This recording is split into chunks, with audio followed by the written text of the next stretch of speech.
Um, they were making tough shots. We stopped playing defense. We had a lot of turnovers late that we could have avoided. Um, that team did the same thing to the Clippers. Down 22, come back win. Uh, our defense was really good to start the game. Even in the first half. I think we gave them a 33-point third quarter to come out of halftime. Defense just wasn't there, and then they made some tough shots late in the fourth, but it was all controllable. It wasn't nothing that they really did. We just our rotation was bad. You know, Getting backdoored, wide open shots from the perimeter, wasn't getting back in transition, wasn't talking and matching up. So every time we did that, it seemed like they made us pay.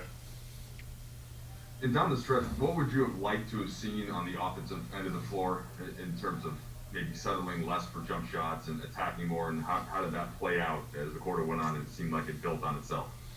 Um, like to see us make some shots.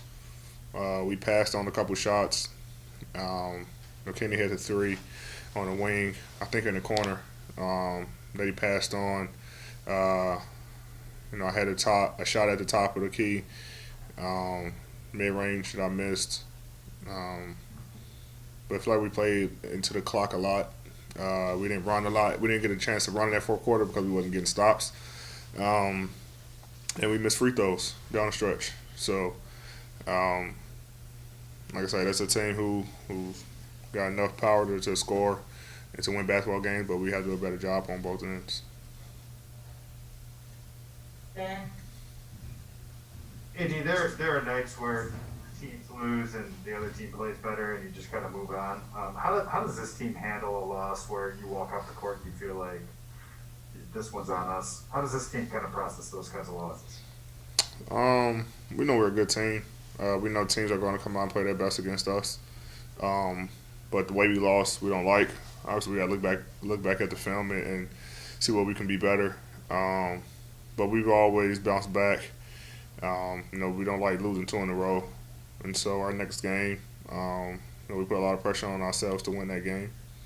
Um, and so, I mean, nobody in that locker room likes to lose. Um, but it's a tough one. It's one that we for sure should have won. Uh, so this one hurts a little bit more, but we'll watch the film. When we get back together and try to figure out how to get better and get ready for Milwaukee. Bill,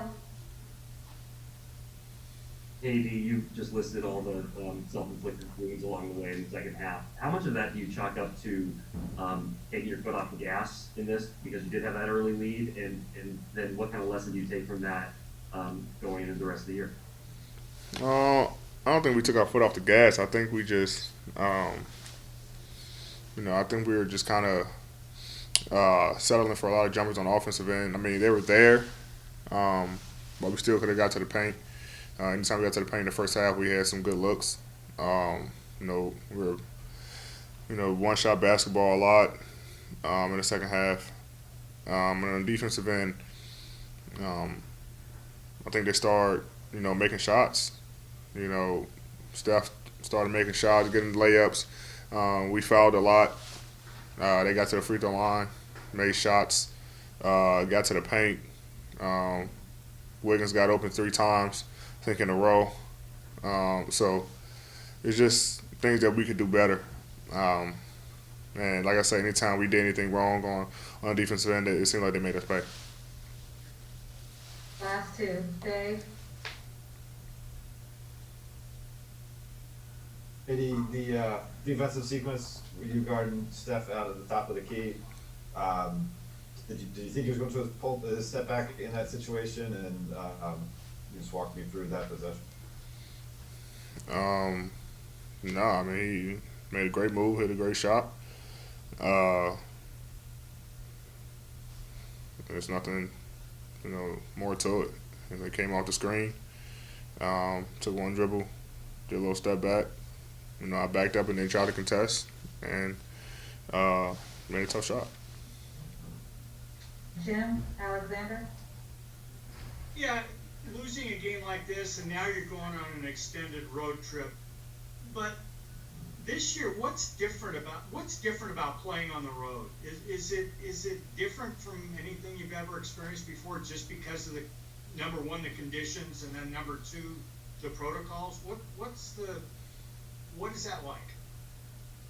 I mean, it's the same as any other year except with no fans. You get in the city, you're in your hotel. You go through your team meetings and you go to the game, and the game day routine stuff is exactly the same. I don't think anything's changed for the road, and so the only thing they added in was testing, but the rest of the stuff is the same to me. But road teams are playing better this year. I mean, how is there an explanation there? I mean, there's no fans, so that home crowd isn't there. To get the home team amped up, or when they go on a run, screaming and things like that. So, it's fair territory anytime any game is played, whether it's home or away. So I think that's the only difference. Like I said before, the fans, there's no that energy in the arena for the home team like there usually is.